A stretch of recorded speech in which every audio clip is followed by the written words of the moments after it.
नमस्कार, खबर control news में आपका स्वागत है। आज हम आम आदमी पार्टी के रानू चौहान जी से वार्ड से संबंधित सीधी बात करेंगे। सर, कैसे न्यूज में आपका स्वागत है रानू जी। बहुत बहुत धन्यवाद आपका। सर, जानना चाहेंगे वार्ड में क्या क्या समस्या बनी और कब से बनी है। देखिए, वार्ड की अगर समस्याओं की हम बात करें तो बहुत मैं चाहूंगा कि जब कभी भी आपको एक मौका मिले तो आप पूरा वार्ड एक बार खुद घूमें और जो यहाँ पर वार्ड के अंदर में जो भी एमसीडी संबंधित जो समस्या है वो आम जनता को बताने की जरूरत नहीं है। वो रोड पे बिखरी घूम रही, चाहे वो गंदगी को लेकर के हो, नालियों को साफ सफाई को लेकर के हो, या एक तो बीजेपी ने बड़े बड़े कूड़े के ढेर बॉर्डरों पे बनाए हुए हैं। आपको इस वार्ड के अंदर में भी उस तरह का दर्शन हो सकता है। तो मैं जहां तक जानकारी रखता हूं और जिस हिसाब से मैं वार्ड में जरूरी कामों में मैं शामिल रहता हूं, तो जो एक मूलभूत बेसिक, देखिए किसी भी लोकल इंसान का सबसे ज्यादा उस राजनीतिक पार्टी का या जिम्मेदारी का, किसी एक आम आदमी का सबसे पहला जो इंटरेक्शन होता है वो एमसीडी में होता है। क्योंकि डेली की नाली की साफ सफाई हो, चाहे रोडों की साफ सफाई हो, चाहे वो दवाई का छिड़काव हो, तो उस चीज में मैं ये कहूंगा इस वार्ड के अंदर में जो समस्या है, आप रोड पर घूम के देखेंगे कि जितने नियुक्त किए गए सफाई कर्मचारी हैं उतने नहीं है, उससे कम लोग हैं। एंट्री साइन सबके आपको मिलेंगे। यानी कि सबसे बड़ा अगर यहाँ मधुविहार वार्ड की अगर मैं बात करूं तो साफ सफाई का ये एक मुद्दा है। और मैं ही नहीं, आप आम जनता में जाकर के इस चीज को देख सकते हैं। और मैं पहले भी हाईलाइट करता रहा हूं, कई जगह के मैंने अपनी सोशल मीडिया पर भी मैंने शेयर करा है। कई जगहों पे बहुत बड़े बड़े कूड़े के ढेर है। अगर आप जाएंगे, मैं आपको सजेस्ट करूंगा आप जाकर के उन जगहों की भी वीडियो बनाएं। तो जो मेजर समस्या है वो साफ सफाई की है और कूड़े की साफ सफाई नहीं हो रही है यहाँ पर। ये एक आम जनता को यहाँ पर सबसे ज्यादा इस वार्ड में समस्या का सामना करना पड़ा। तो मौजूदा निगम पार्षद इन चीजों पे ध्यान नहीं दे रहे हो। देखिए, मौजूदा निगम पार्षद पे तो मैं यही कहूंगा और मैं कोशिश करूंगा कि ये मेरी वीडियो उन पार्षद या जो जिम्मेदार लोग उन तक जाए। वो पहली बात तो यहाँ एक ऐसा गफलत का माहौल है, ये नहीं पता पार्षद है कौन है पार्षद। भाई जी, एक समस्या है। पार्षद को लोग नाम से तो जानते, देखा हुआ नहीं। उस पार्षद के आड़ में या उस पार्षद की जिम्मेदारी कौन निभा रहा है कुछ नहीं पता है। तो जब जनता को ये नहीं पता, उनको खुद को नहीं पता है कि उनमें से पार्षद कौन है, तो समस्या जो हो रही है लोगों को, उसका समाधान क्या है। क्षेत्र की जनता बदलाव चाहती है। देखिए, क्षेत्र की जनता बदलाव चाहती है, ये तो आने वाला समय बताएगा।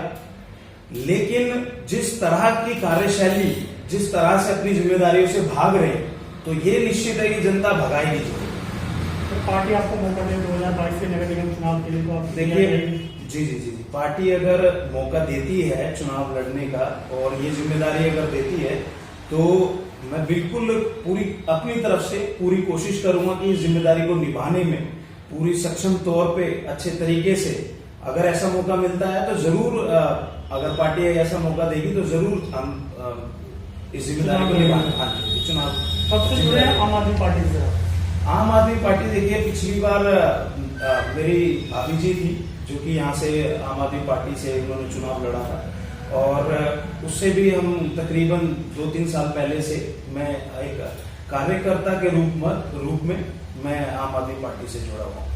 काफी लंबे समय से आप काफी लंबे समय से हम लोग। तो क्या कारण रहा सीट नहीं निकल पाई निगम पार्षद नगर निगम चुनाव हो? जी देखिए, इसका एक बहुत बड़ा कारण है कि भारतीय जनता पार्टी ने नए चेहरे, नई उड़ान, नई ऊर्जा, एक इस तरीके से प्रोपोगेंडा तैयार करा कि हम सारे भ्रष्ट जितने हमारे मतलब चोर और जितने निकम्मे और जितने भ्रष्टाचार फैलाए हुए वाले जितने भी पार्षद थे, कि हम उन सबको हटा देंगे, उन सबको हम हटा देंगे और नया हम आपको चेहरा देंगे जो जनता के लिए समर्पित होगा। इसका आप खुद उदाहरण देख सकते हैं कि पहले से कई गुना ज्यादा भ्रष्टाचार। किसी को भी घर बनाना हो, लेंटर डालना हो, सारी दुनिया जानती है, रेट फिक्स है।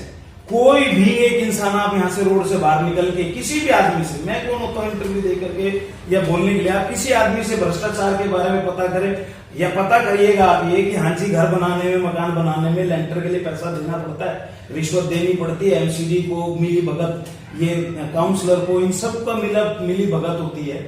और आपको देख कहीं पे भी चले जाएं तो मैं अपने सवाल पे आपके सवाल पे दोबारा आता हूं कि क्यों नहीं निकाल पाए सीटों को। फिर भी एक नई पार्टी होने के नाते पहली बार चुनाव लड़ा एमसीडी के अंदर में, फिर भी काफी अच्छा रिस्पांस दिया। लेकिन नए चेहरे नई उम्मीद के कारण जनता ने सोचा कि चलो एक मौका और दिया जाए, एक बदलाव आएगा, एक सुधार होगा, लेकिन ऐसा नहीं हुआ। और आपने देखा होगा अभी खुद ही भारतीय जनता पार्टी के निगम पार्षद 10 लाख रुपए की रिश्वत लेते हुए पकड़े गए हैं रंगे हाथों मेहरौली से। ये वो तो एक अकेले भाई साहब पकड़े गए। अगर ढंग से स्टिंग करोगे तो ये यहाँ पर भी इस वार्ड में भी और जहां भी बीजेपी के है, आप आराम से अगर इनकी मिली भगत ना हो तो इनको आराम से इनको पकड़ा जा सकता है। भ्रष्टाचार अच्छी तरह फैला चुके हैं। लेकिन ये बात अब आप ध्यान रखिएगा, जनता सारे जो हथकंडे थे ये भारतीय जनता पार्टी ने अपनाए थे, वो सब अब विफल हो चुके हैं। आने वाले जो एमसीडी चुनाव होंगे इसके अंदर में आप इस बात को निश्चित तौर पर तय मान लीजिए, दिल्ली के अंदर में एमसीडी के अंदर इस बार आम आदमी पार्टी की सरकार। कितनी सीट लाने हैं? 272 में कितनी? देखिए ये जो सवाल है, इस सवाल के लिए मुझे नहीं लगता कि मैं सही व्यक्ति हूं कि मैं बताऊंगा कि कितनी सीटें, लेकिन जनता बदलाव चाहती है, हर हाल में बदलाव चाहती है।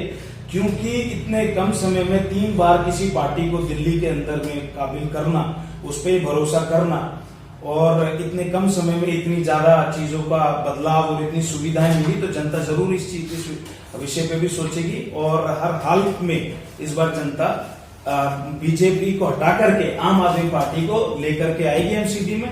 लेकिन कितनी सीटें पूर्ण बहुमत होगा और एमसीडी के अंदर में आम आदमी पार्टी। जानने के कोरोना काल में आपने जनता के बीच रहकर कैसे किया? देखिए ये तो अगर आप मेरी सोशल मीडिया पे जाएंगे तो और या आम जनता से पता करेंगे तो काफी जो काम किए उस बारे में पता होगा। लेकिन अगर आप फिर भी चिन्हित करने के लिए बोलते हैं तो देखिए कोरोना काल के अंदर में जो कि मधुविहार वार्ड के अंदर में मैं कहूंगा कि आम जनता ने मेरा बहुत साथ दिया। हम लोगों ने सैनिटाइजेशन अभियान, अगर आप इस बात को मैं पूरे कॉन्फिडेंस के साथ बोल सकता हूं कि दिल्ली के अंदर में किसी निजी तौर पे अपनी तरफ से किसी भी सरकारी, चाहे वो कोई भी सरकारी तंत्र हो, उससे पहले मैं ये मानता हूं कि मधुविहार के अंदर में हम लोगों ने सैनिटाइजेशन का काम शुरू कर दिया था। और हम लोगों ने लगातार बिना रुके बहुत बड़े स्तर पर रिपीटेडली कई बार हमने मधुविहार वार्ड के अंदर में सैनिटाइजेशन करा। हम लोगों ने यहाँ पर अपना किचन बनाया, जो भी जरूरतमंद लोग थे उनको हम लोगों ने पका खाना दिया। साथ में जो दिल्ली सरकार की जो मुहिम थी, कोई हर जो उनकी तरफ से भोजन, पका भोजन आता था, उसको भी हम लोग डिस्ट्रीब्यूट करते थे। और जहां जरूरत हुई, किसी को कच्चे राशन की आवश्यकता हुई, हर प्रकार से हम लोगों ने कोरोना काल के अंदर में हमारी पार्टी ने भी और खुद स्वयं अपनी तरफ से भी भरपूर जरूरतमंद लोगों का पूरा सहयोग किया गया। विधायक के आर्थिक प्रयास द्वारा कुछ काम हुआ? देखिए प्रयास तो मैं आपको बताऊं कि बिल्कुल अगर आप मधुविहार वार्ड के अंदर में विजिट करेंगे तो आप देखेंगे कि 65 करोड़ रुपए से अधिक राशि के अंदर में पूरे वार्ड के अंदर में सीवर लाइन बिछाई जा रही है। साथ ही में जो भी लोग मुझे देखेंगे, मैं जानता हूं, एक बात मैं ऐड करना चाहता हूं, थोड़ी अभी जब तक ये काम चल रहा है तो थोड़ी समस्याओं का सामना करना पड़ रहा है, पर आप लोग बिल्कुल निश्चित रहिए, जब जैसे ही ये काम कंप्लीट, जल्द ये काम कंप्लीट होगा, सारी गलियां पक्की होंगी और सभी लोगों को पक्का सीवर के साथ में दिल्ली जल बोर्ड से तुरंत एक कंप्लेंट पर ये सारी साफ सफाई रहा करेगी। लेकिन अभी जब तक ये काम चल रहा है, थोड़ी जो समस्या हो रही है, यदि उस विषय में भी आपको कोई दिक्कत आती है तो नीचे कमेंट में मैं अपना मोबाइल नंबर इसमें मेंशन करवा देता हूं और आप कॉल कर सकते हैं उस बारे में भी।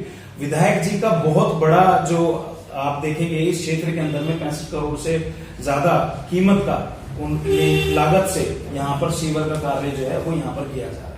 मेन सड़क टूटी हुई है सर, ये कब तक? देखिए मेन सड़क का ऐसा है जी, जब तक ये पूरा लेआउट जितना एरिया के अंदर में ये सीवर का काम कंप्लीट होगा तो उसकी क्लोजर रिपोर्ट जाएगी। उस क्लोजर रिपोर्ट के बाद में वो वेरीफाई होगी। जब जैसे ही वो वेरीफाई हो जाती है तो मेन रोड की बात नहीं है, जो भी गली जहां भी काम हुआ वो सारी पक्की होंगी। धर्मदेव सोलंकी जी ने अपने कार्यकाल में कुछ काम नहीं किया यहाँ पे? देखिए धर्मदेव सोलंकी जी काफी, अगर मैं एक बात बोलूं, पूरे दिल्ली के अंदर में भारतीय जनता पार्टी के वो ऐसे इकलौते विधायक रहे हैं जिसने सबसे ज्यादा मिला फंड जो जनता पे खर्च होना चाहिए वो सबसे ज्यादा बचा के वापस दिया है। यहाँ पर इतनी मूलभूत जरूरतें होने के बावजूद वो सारा फंड वहां देते गए। तो काम किया, आप इसी बात से आप आइडिया लगा सकते हैं कि जो जनता के सुधार के लिए जो फंड मिला उसको ही आप वापस पहुंचाते रहे कि जी हमारे यहाँ तो कोई आवश्यकता ही नहीं है, तो काम क्या होंगे। तो किसान भी आंदोलन को लेकर काफी नाराजगी है किसानों के अंदर। केंद्र सरकार भी उनको किसी प्रकार से कोई सहयोग नहीं कर रही जी। दिल्ली सरकार से क्या उम्मीद रखी जा सकती है? देखिए, दिल्ली सरकार से उम्मीद रखने वाली बात यह है कि पूरी तरह संपूर्ण रूप से किसानों के साथ हैं हम लोग। जो भी जिस रूप से हम सहायता कर सकते हैं, और अगर सरकार की बात करें तो बॉर्डर पे बैठे हुए जो भी उनकी मूलभूत जरूरतें, जैसा कि अरविंद केजरीवाल जी खुद मुख्यमंत्री जो हमारे हैं, उन्होंने खुद वहां पर जाकर के मुआयना करा है कि किसी तरीके की कोई भी आवश्यकता है, चाहे वो सुलभ से रिलेटेड हो, चाहे पानी से हो, चाहे और किसी भी जरूरत अन्य किसी प्रकार की आवश्यकता हो, उसको वो पूरा कर रहे हैं वहां पर। और हर तरीके से आम आदमी पार्टी और मैं इस किसान जो आंदोलन कर रहे हैं उसका पूर्ण रूप से समर्थन करता हूँ। कुछ और संदेश देना चाहेंगे अंत में आप? संदेश जी, देखिए ऑलमोस्ट जितने भी आपने जो सवाल करे हैं, अगर इस वार्ड की जनता के मन में भी यही सवाल है तो उनको इसका जवाब वो मुझसे बेहतर खुद जानते हैं। बाकी इतना ही कहना चाहूंगा कि बहुत बहुत धन्यवाद, आपने आकर के हमसे ये सवाल किए और उसमें हमने अपने विचार रखे। आपका और आपके चैनल का बहुत बहुत